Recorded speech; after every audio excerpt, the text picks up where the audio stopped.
Hello, everyone, and welcome to the webinar today on experiential learning for remote courses. I see that we have several participants in attendance today, and we're expecting a few more. Thanks to each of you for joining live from all over the world and from different time zones. We are delighted to have you here all with us for the next 45 minutes or so. My name is Rimi Zakaria. I am an associate professor of management at the University of Wisconsin in Whitewater. I also serve on the Online Teaching Resources Committee of the International Management Division at the Academy of Management. I had taught my first online course about 8 years ago, and back then, as many of you may recall, online courses were primarily asynchronous. The professor's role used to be largely hands-on. And since then, online classes have made monumental strides. I'll tell you this from my personal experience that my own remote and online courses are much better today than they were a few years ago.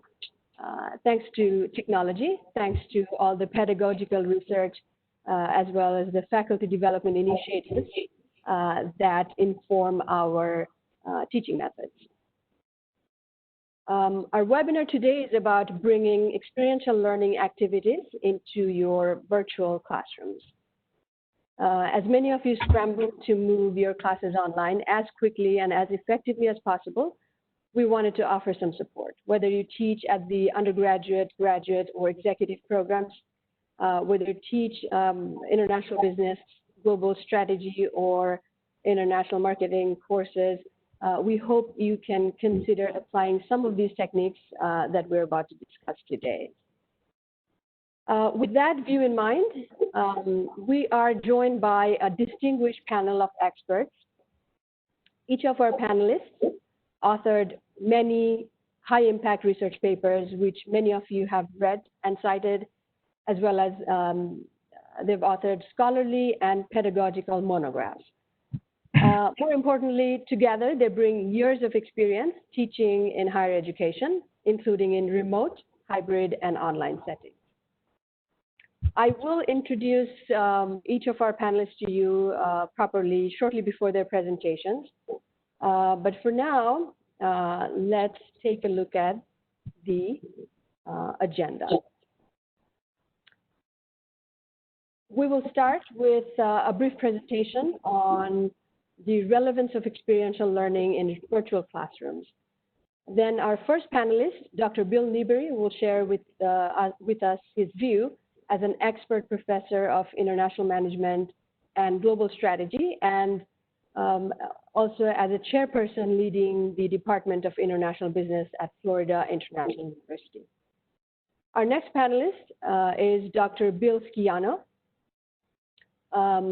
He will convince you to bring case-based teaching into your remote classrooms.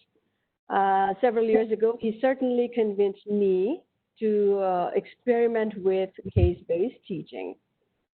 Our last panelist, Dr. Vas Taras, will talk to you about his award-winning virtual and multicultural student consulting project, X-Culture.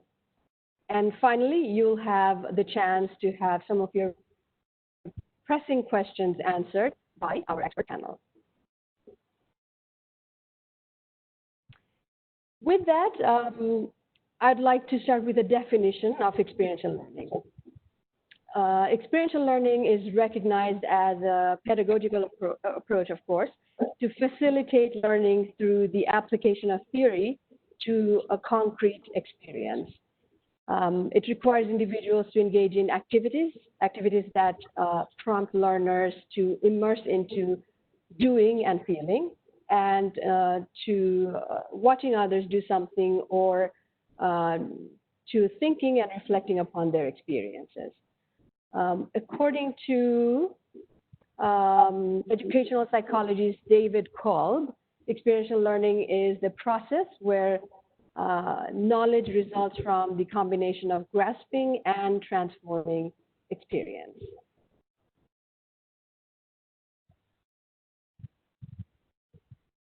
Experiential learning in the traditional and face-to-face classroom engages learners in interactive and collaborative activities.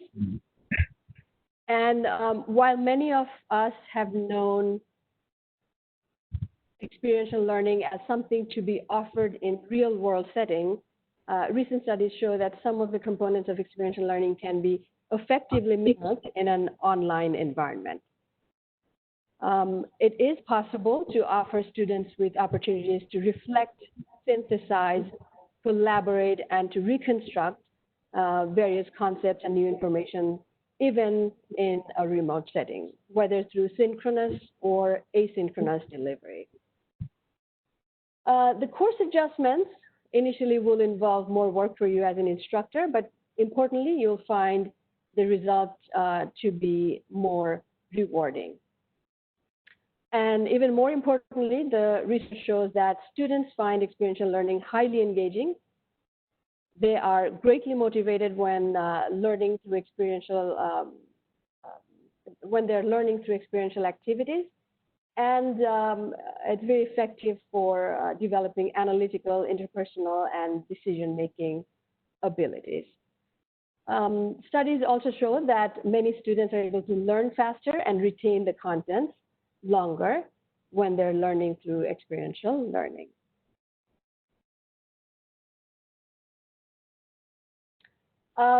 Before we move on to the panelist presentations, I'd like to clarify some logistical items here in case you're joining just now. Please use the Q&A panel on your screen if you have any questions for the panelists. If you'd like to engage in conversations with other attendees, you may use the chat panel. As I'm certain many of you, our participants today, will bring a wealth of experience and enthusiasm today into the mix. So with that, it is now my pleasure to introduce our first speaker. And while Bill sets up his presentation, here is his brief bio. Bill Newberry is professor and chair of Department of International Business and the Ryder Eminent Scholar of Global Business at Florida International University. He is currently serving on the executive committee of the International Management Division at the Academy of Management. He is also the president of QB, the Consortium for Undergraduate International Business Educators. Bill has published more than 45 articles in top-tier journals, along with 3 scholarly books and another 20 chapters in edited books. With that, I would like to turn this over to you, Bill. Okay, so everybody can see that? So thank you very much, Rimi, for organizing this panel. I'm very honored to be here with the other panelists, Bill and Voss. And I'm going to give a more general presentation, and then Bill and Voss are going to get more into particulars. So I'm going to talk a little bit from the department chair perspective on scheduling and how to incorporate the remote experiential learning into remote classes. First, I'd just like a brief background on FIU, since FIU comes from a certain place in online learning. We've been doing online since 1998. We were the first college at FIU. College of Business was the first college at FIU to incorporate online learning. Today, FIU Online is a central academic unit for online courses across all colleges and schools within FIU. FIU, it's a huge university. We have 57,000 full-time students, and over 10,000 of those right now are full-time online students. So it's about not quite 20%, but it's still a huge number of students taking online courses at FIU. We offer 1,179 unique online courses, and we've seen over the past 4 years 200+% growth in online student credit hours over that period. And this was prior to COVID-19, when everything obviously went online, fully remote or online as of last March at the university. And so just, pictorially, you can see, we started, on the left-hand side with, little between 20 and 25% of our courses were online.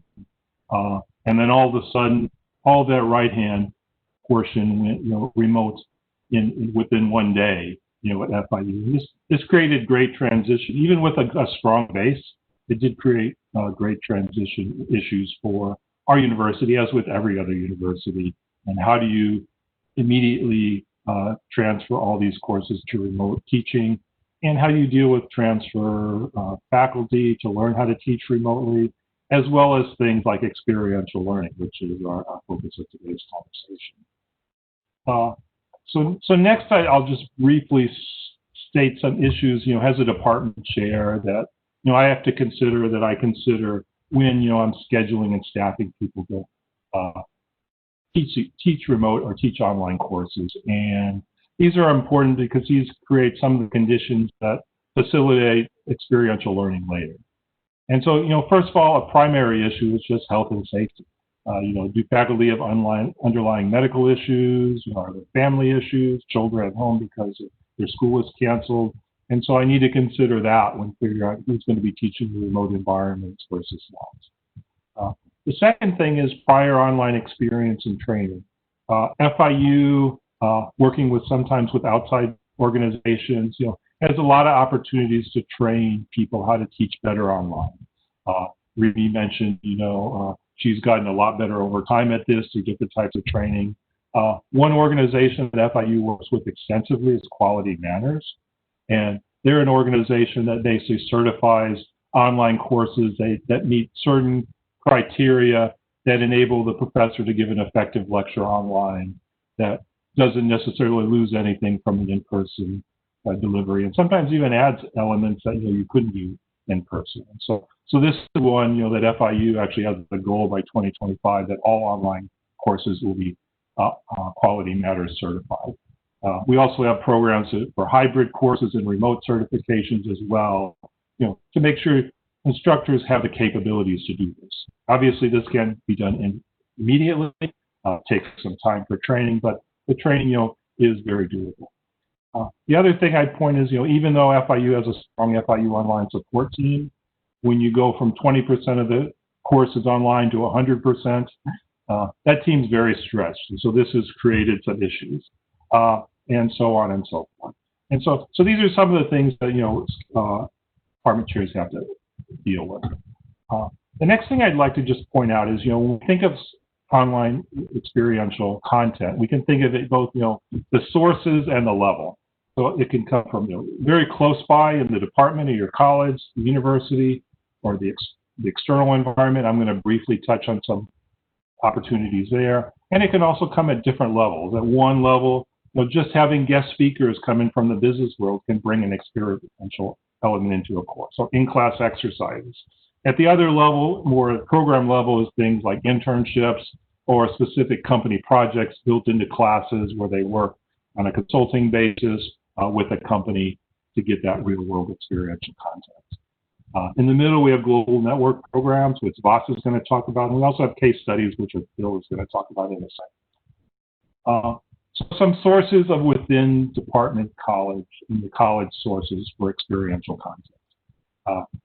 First of all, I think it's good to take advantage of diversity within the student body. So even without going anywhere, if you have a student body with students from outside, the United States, or even outside the particular location within the United States, you can bring that diversity into the classroom and build exercises around this. You can also take existing initiatives and make them virtual. So Dave Wernick, one of our professors, has an annual project. He leads people to India every year. And they consult with the Bandari village, and basically are helping a group of females build products that then they sell in the marketplace, both in their village, and they take them back to the U.S. and sell them. During the summer, because students couldn't go over there in person, he's had several virtual internships where he's basically led the students to come up with projects related to this bigger project, for example, ways to sell the goods overseas, or ways to structure their business cross-national. And this has been very enriching. There are other things like cybers that have sometimes sponsorships for students or faculty participation in programs. And at FIU, we have an Office of Global Initiatives, but it's called different things at different universities, which basically is an office within the College of Business that promotes partnerships and networks with other universities. And taking advantages of these kind of organizations can help you in coming up with experiential content. Within the university, and I'll go quickly because I know time considerations, we have a University International Programs Office that has a similar network of universities that we partner with. We also have an Office of Global Learning, which is a very strong source of content that you may be able to build in your classes.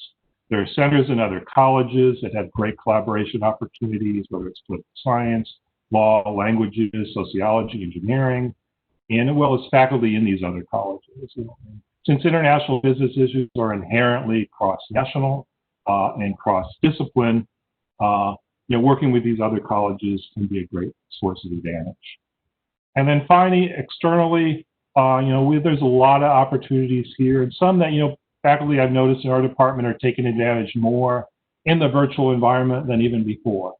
For example, we have a Brazilian professor who has contacts in Brazil, in both businesses and the chambers of commerce in business, and he could never bring them to the classroom in Miami unless they were visiting on their own. But, in a virtual environment, he's been able to bring them into lectures and have them, give real content to the class, even in a remote setting.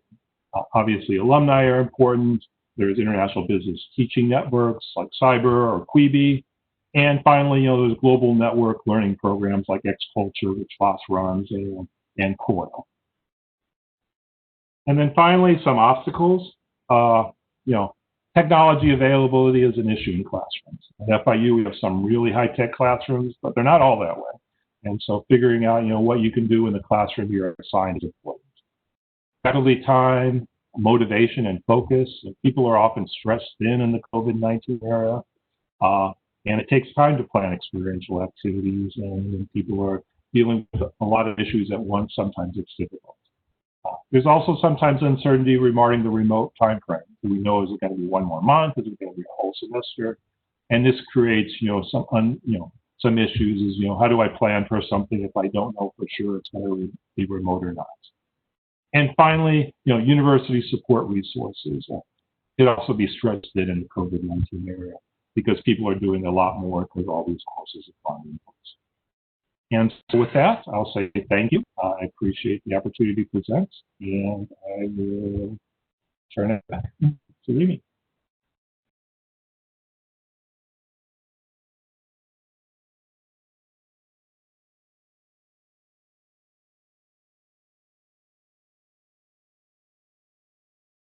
Okay, thank you so much, Bill.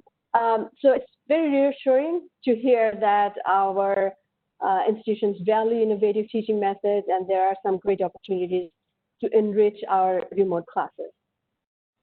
With that, our next presenter is Bill Schiano. Bill is Professor of Computer Information Systems at Bentley University. He regularly facilitates Harvard Business Publishing's case teaching seminars, both in person and online. Bill will share with you his observations and best practices on teaching with case studies. As many of you know, from your face-to-face teaching, the case-based method heavily draws on student participation and engagement. The role of the instructor in case-based teaching is to serve as the conductor of an orchestra, and the primary responsibilities of the instructors are to facilitate class discussions, almost in a way to unify the individual students as performers. The instructor then helps the learners to identify the connections between one context and another, and between theory and experience. With that, I am delighted to invite Bill Schiano. I will hand it over to you shortly, Bill.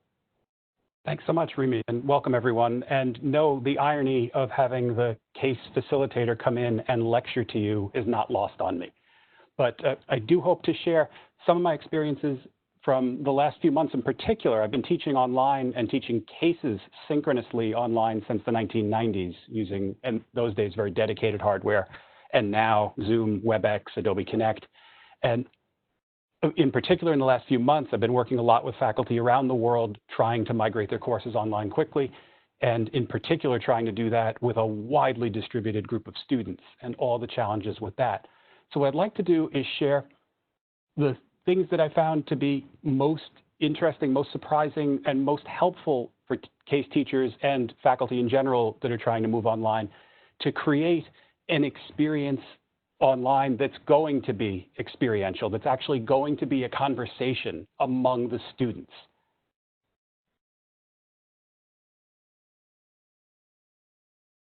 If you just give me a moment to get the control set up, there we go. And the first thing that I always hear is something that I hear from faculty in traditional classrooms. How do we get the students to prepare?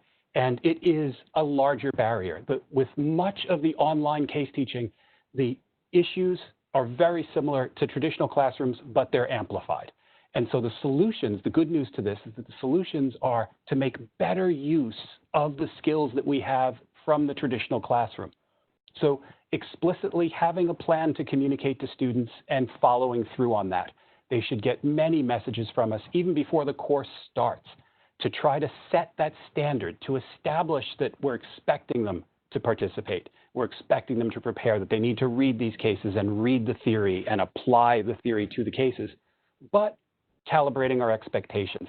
When I speak with faculty, the numbers I hear are somewhere between 65 and 90% is roughly what we can cover if you're trying to map a traditional classroom onto now a virtual delivery in terms of the synchronous component, just because of the time lags and the different ways that we process electronically. So when we set that standard, we've got to make sure it's calibrated right, but it's crucial that we hold it. That we have some deliverables maybe ahead of time. They have to answer a poll, they have to do some group work, something that's going to force them, or at least encourage them more strongly to do that work ahead of time, to be prepared. And then if you don't have the resources to provide more feedback, it's great. If you tell faculty, give them even more feedback, that takes resources, right? We just heard from Bill as a chair, limited resources. So having groups provide that feedback, giving the individual feedback earlier so that they understand that they're going to be graded on this, and using more peer feedback, making it more student-centered, giving them more of an experience of building the learning together. Engaging everyone.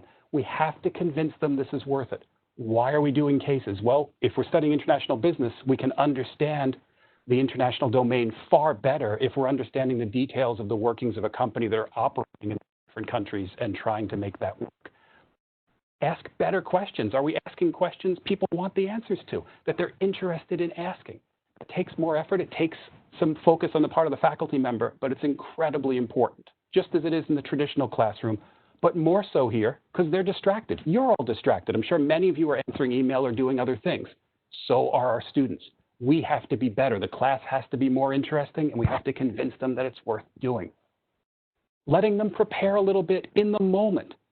You take a couple of minutes to write this down. Maybe use the chat window, which is, by the way, open. Feel free to speak to one another during this session. Warm call. So Rimi, in a couple of minutes, I'm going to ask you to say something that gives the person a chance to focus up a little bit, get their thoughts together, setting up role plays, letting them step into that, having that experience, really immersing themselves in the role, using small groups. I'll talk a little bit more about that. And finding reasons to call on them. Maybe they have something in their work experience that's going to be useful, a prior course that they've taken. Maybe they're shaking their head or they're looking like they don't believe what's being said, using that nonverbal feedback, polling them, or just calling on them. But getting everyone involved and keeping track of that is absolutely critical if it's going to feel experiential, if they're going to have a meaningful experience in this synchronous time. The synchronous time is precious. We need to use it well, and engaging them in that way is going to be critical. Using that chat window, but being realistic. When that starts flying, it can be really distracting. Are you going to be able to manage it? So get some help. Maybe a teaching assistant. In most of our classes at Bentley, we don't have that. So assigning a student each class or for part of a class to monitor it and to let the faculty member know when there's something that should be discussed in the video conference that's happening simultaneously. Maybe using it for groups at certain times. But be very careful about the subtle downsides of this. When I talk to faculty, they say, oh, it was a great discussion. There was lots of chat. And then when you unpack the chat a bit, there's lots of people saying things. but they're not really part of a conversation. They had something they couldn't say, they were frustrated by that, they get to type it out and it shows up in the chat. It doesn't mean that it registered, and it doesn't mean the idea was challenged. So they may leave the classroom thinking their idea was right, that was the solution, this is all going to work, without getting that critical feedback they'd get if it was part of a conversation. So managing that chat, using it well, is an important piece of it, but a very powerful way of drawing out students, of engaging, of making it more of a community. So maybe using it part of the time. It's a lot of work, it's a lot of cognitive strain, it's a lot of cognitive load, but it can be very, very powerful. Making more use of groups. I will confess, and I apologize, it zoomed out a little bit. There we go. I'm not a huge user of breakout groups in traditional classrooms. Online, I use them a lot because I teach for 2 hours and 20 minutes. We've been in this session for what, a little under half an hour, and I'm sure you're already, some of you are distracted. That's just the nature of the beast. So letting them go into small groups and talk to one another for a couple of minutes and come back, perform larger tasks, very, very powerful. But it needs to be managed.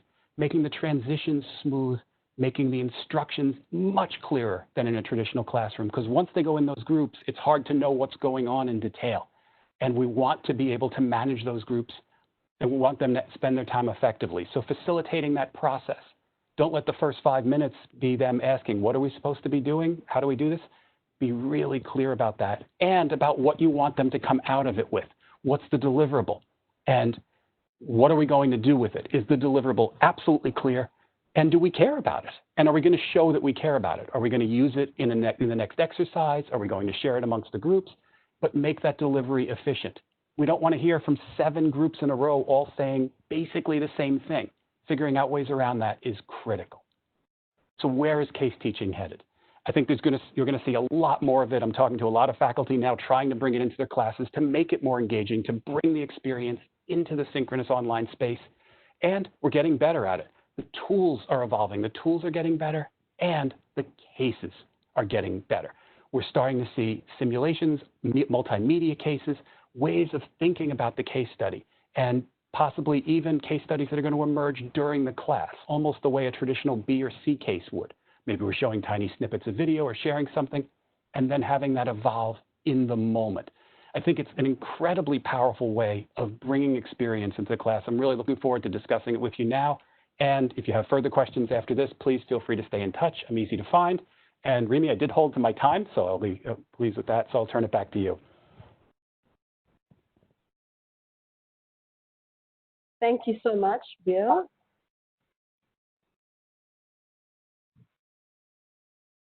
All right, so the last person standing now between you and the Q&A session is our next speaker, Vas Taras.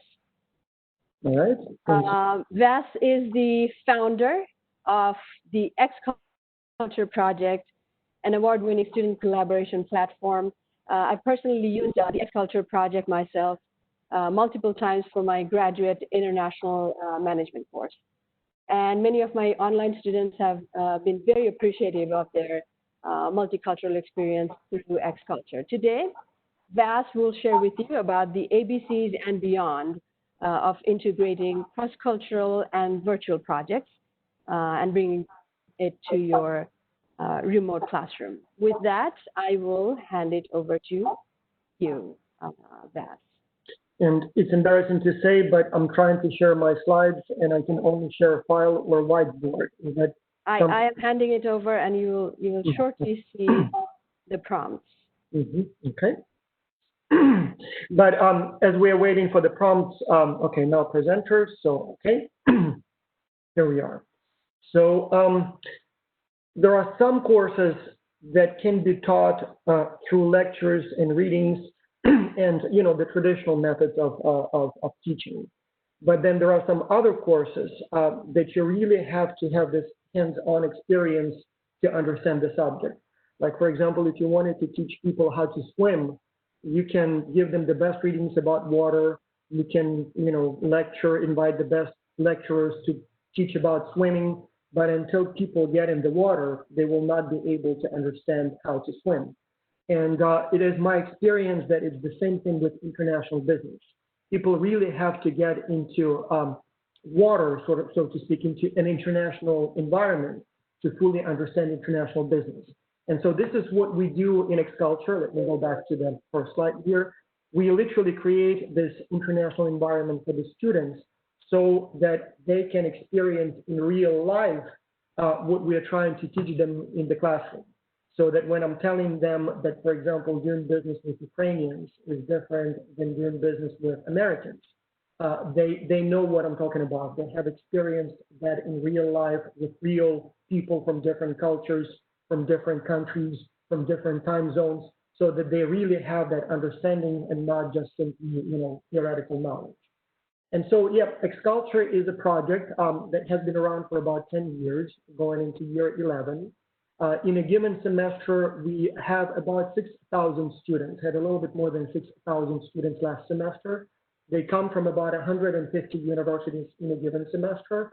Depending on how you count the countries, we get about 80 countries represented by the location of the students, about 45 countries by the location of the university. All 6 continents represented, all major island groups around the planet. And so what we do is we take those students and place them in global virtual teams in a way that each team is comprised of people from different countries. So there would be, let's say, 7 people on the team, 1 in the United States, 1 in Ukraine, 1 in India, 1 in Canada, and 1 in Brazil, for example. And so they would be working on a challenge, on a project across their time zone differences, language differences, cultural differences, institutional differences. So basically experiencing in real life what we're trying to explain to them in the classroom. Now, a few years ago, one of our professors was doing a consulting project for Mercedes-Benz, and they were trying to come up with some ideas for a marketing strategy for their buses and trucks. And so they decided to invite these culture students to kind of brainstorm some of those ideas. And it worked so well that ever since, I think it was 2013 when we did it the first time. So now we would select up to 12 companies in a given semester. And so those real life companies would give students real life international business challenges. And so this way the students not only work on something, but they work on a real challenge from a real company. So this way the students sort of get 2 things or 2 kinds of experiences. On the one hand, it would be the international experience. So they complete the project with people from all around the world. But on the other hand, they also get the business experience or business consulting experience. And we actually designed it to be, exactly like it's done in the real consulting world. So there is a real CEO or founder of the company. The students have live webinars with the client representatives. They have regular exchange of information by email, via these webinars. They have a real challenge.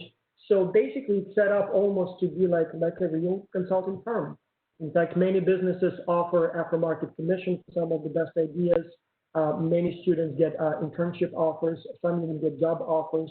So there are all kinds of incentives that go into this that may not be quite the same as, a salary for your sort of daytime job, but it's still much more than just simply a component of your course. So you get real compensation, you get real opportunities. If you do well, you can get something much more out of this than what you would expect from a regular course. And then obviously at the end of the project, we give students not only the Experiential certificate, but most importantly, recommendation letters. So students take them when they go for job interviews, when they apply to grad school, when they, pursue their career. Lots of interesting stories when students say that they were in a job interview and there were 25 other job applicants waiting, for the interview, and the interviewer was kind of bored. And then the student says, oh, by the way, but I completed the Experiential project. Here is my recommendation letter. Here's my certificate. And the interviewer kind of wakes up, oh, you did like a real project with people from all around the world. Oh, that's interesting. Tell me more. And before they know it, they got the job.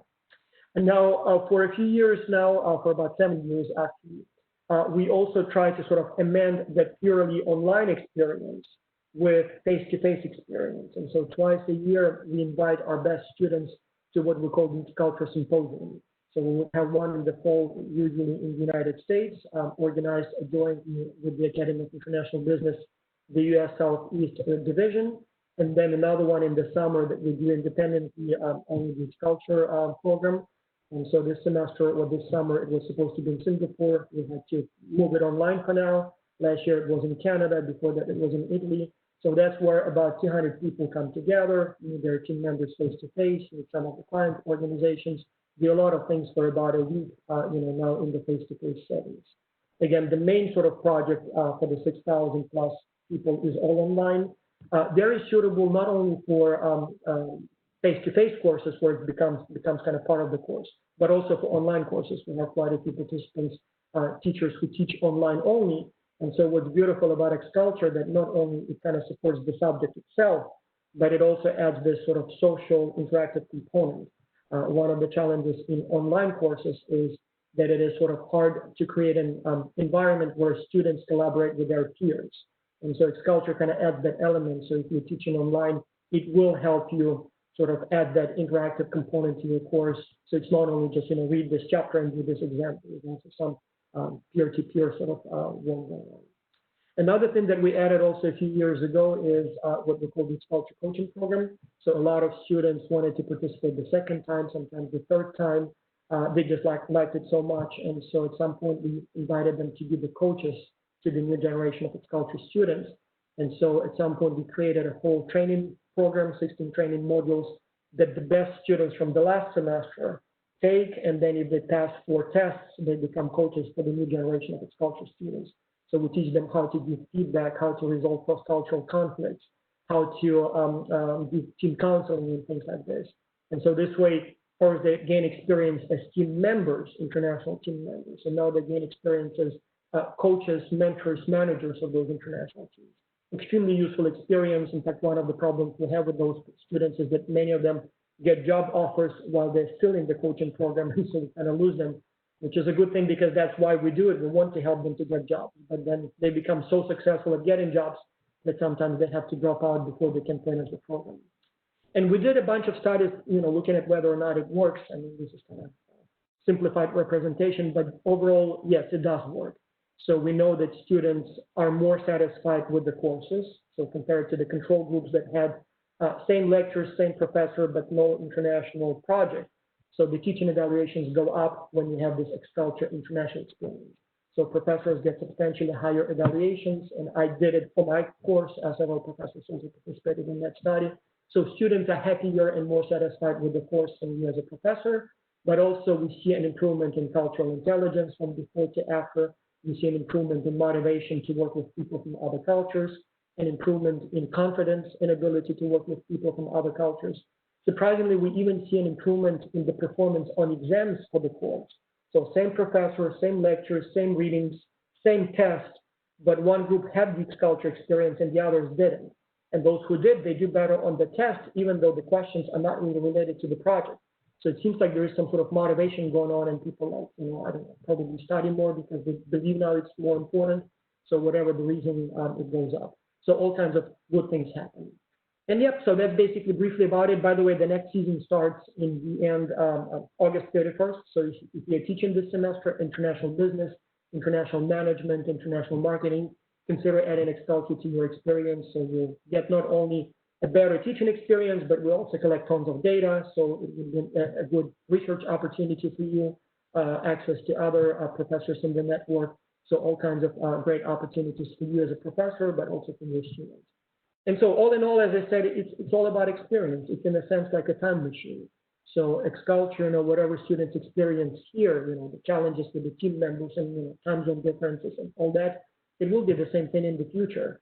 So sometimes when students sort of, not really suffer, but experience challenges and say, oh, somebody's not replying, or, it's so hard to talk with these people because some of them speak with accents.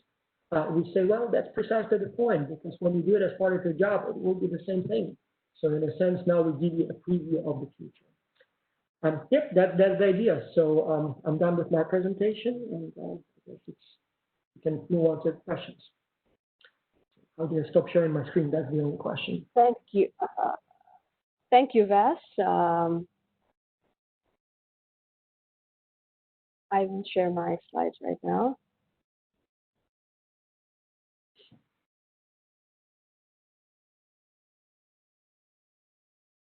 So I would like to thank each of our panelists.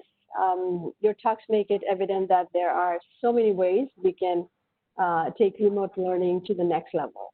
And the first decision seems to be to select a suitable experience or perhaps a project that fits the course given our individual teaching styles. And from there, we can support learners with appropriate scholarly resources. We can create a digital and emotional safe space to welcome discussions and collaborations. And in the process, we can train students to deal with complex managerial problems. So at this point, I'd like to open the floor for Q&A. And we do have several questions here. Let me read out a few of those to you.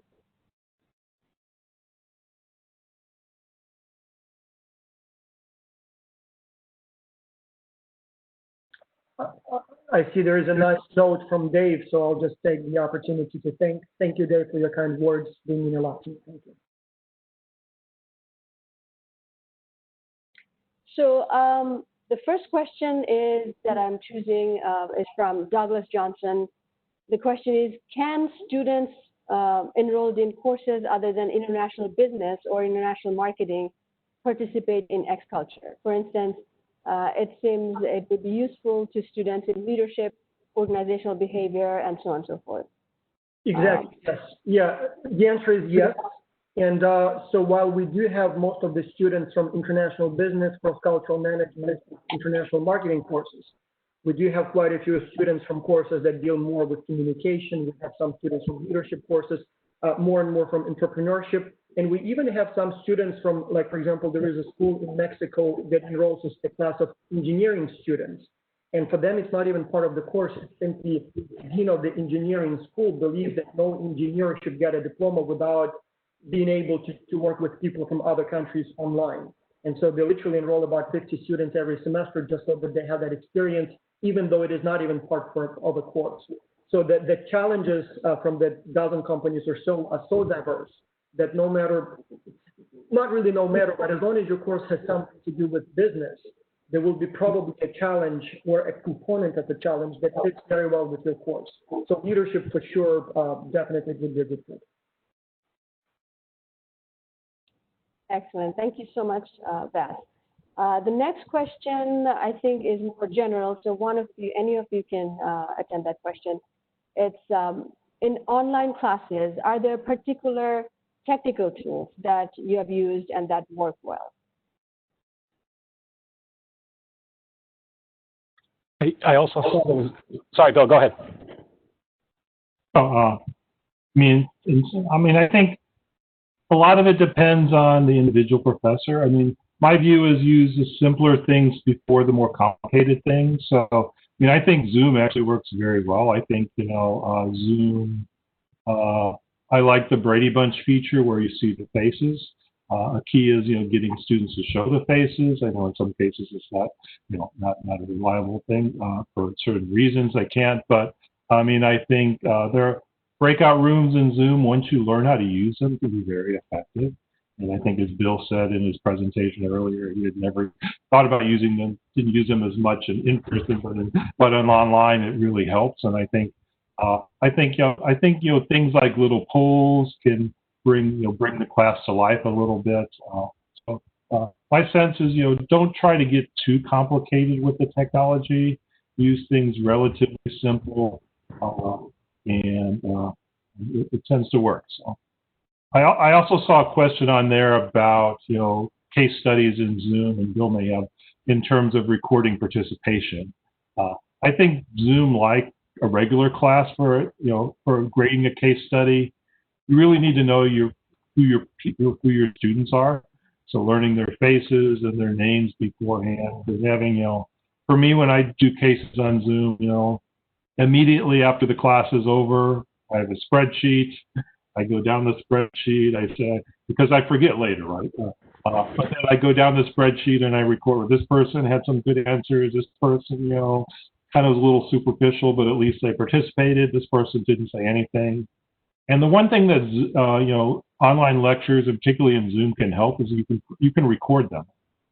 So if you don't remember quite what happened, you can go back and listen to the lecture again, which gives you a second opportunity to mark students. Whereas in an in-person class, If you miss something because there's just so much going on at once, you're going to lose the opportunity.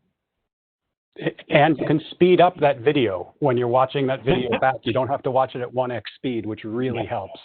My ear got to the point where I could do about 2.1 times regular speed, which in a 2.5-hour class, that does help a great deal. And I agree, Bill, the technology, there was a question specifically, which one's best among all the choices. I think I've taught in every one of them at this point, except Google Hangouts. I've used Hangouts, but haven't taught in it. And the choice really doesn't matter that much. There are pluses and minuses to each of the tools. And I agree with Bill, it's the basic functionality and using that. What's holding us back largely is not the technology, it's the pedagogy. And it's getting the students engaged and providing that experiential opportunity within the synchronous class. If I may say something maybe not very popular about this online teaching and technology, so maybe because I've been teaching for a long time online, for about 10 years, all my courses have been both online and face-to-face. Maybe it's a little bit different now with COVID-19 because people are forced to go online. But in the past, my online students were students who chose to take courses online, not because it's not available face-to-face. And those students tended to be students who have full-time jobs, who are busier, so students who sort of took it online so they don't have to be on a specific schedule. And so what I did, and surprisingly, not only did I have very high teaching evaluations compared to other professors, but sometimes even higher than my face-to-face course, is that I specifically designed it to be asynchronous. So I specifically recorded my video lectures, same lectures that I give to my in-class students, but they would be recordings. And so I deliberately didn't do anything face-to-face or synchronous other than my office hours. And so the way it was designed, it would be exactly like the real class in class, with the only difference that instead of showing up for the in-class lecture at a specific time, they watch it whenever they have a minute. And so students seem to appreciate that very much. So you still get the video lecture, you still get all the same experience, same exams and everything else, but without the need to be in a specific time at a specific, in a specific place at a specific time. And so depending on your sort of audience, that may be a preferred method. So if the audience are, have little time, maybe it's not even a good idea to force them to be in a lecture in Zoom. Maybe just deliver the lecture as an optional lecture, record it and make it available to those who could not attend live. Because if you make it, a requirement to be online at a specific time, there will be always some people, technology didn't work, the sound was bad, and so you will have some complaints because of that. So I tend to be quite liberal about those things. Yeah, can I add something on to Vas? Sure. Yes. So I think he brings up a really important point. At FIU, our online courses are almost by definition asynchronous, and people are trained when they go to the quality matter certification and so on. On techniques like Vas said, use shorter videos, have chats afterwards, things like that. But it is designed to be asynchronous. When we switched all our classes, our face-to-face classes to remote, FIU made a very strong distinction that remote is not the same thing as online. So in FIU terminology, a remote class, if it had a face-to-face, if it had a set time period, you use Zoom to meet that set time period. And I think the realization is, and I think Vas hit on this too, is that, the people who choose online, and we have a growing number of them, they choose it because they're working, because they can't meet a specific time schedule, and so they need to learn a different way. But there are also students who chose face-to-face because they need that rigor of having a set time to meet and being forced to show up to class at a time. And some students need structure in a different way.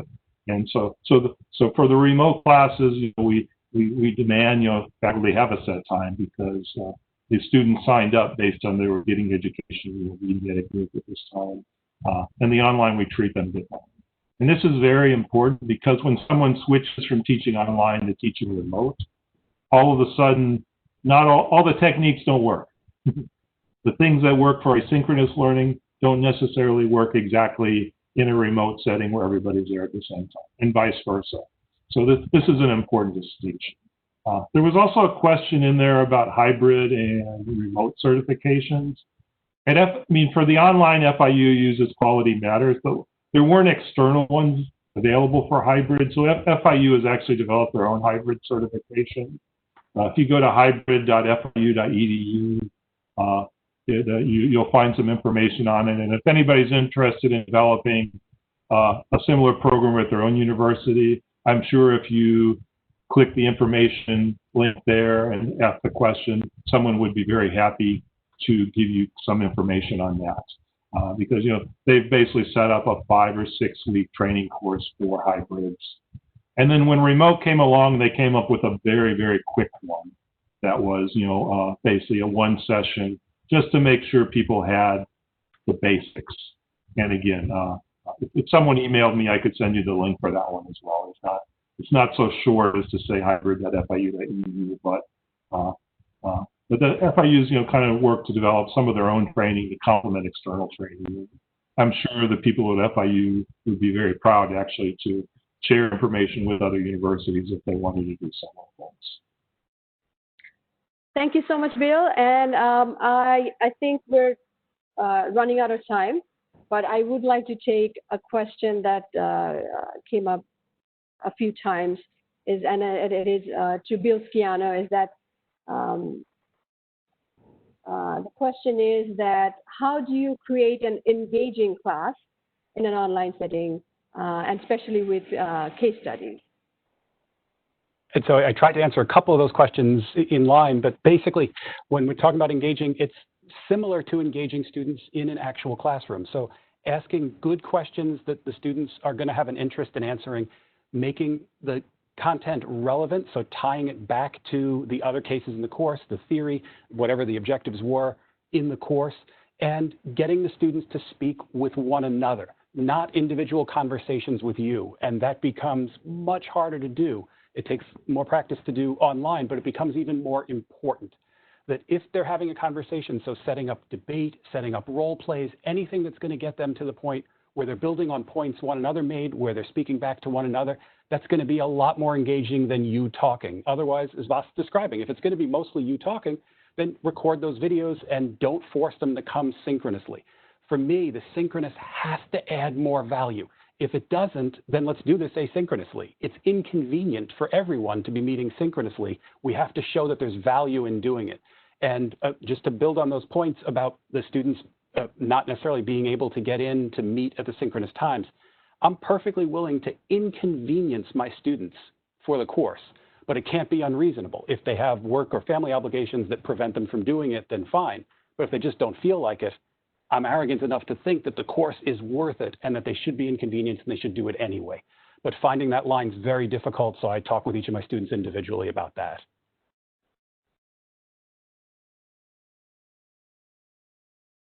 Rimi, I noticed there are quite a few technical questions about Experiential, so maybe, I don't know, if you guys email me, just Google my name, the first link will be my university page with my email.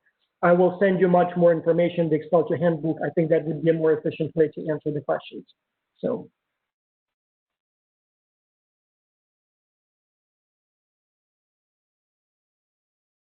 Hello, hello.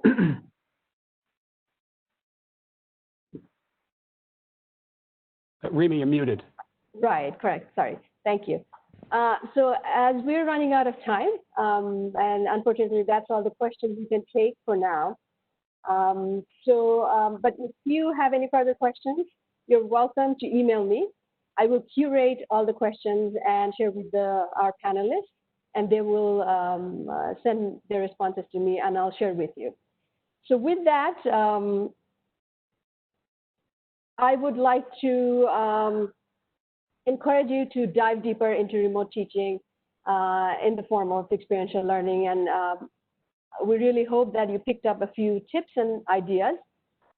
Thank you all so much for joining today.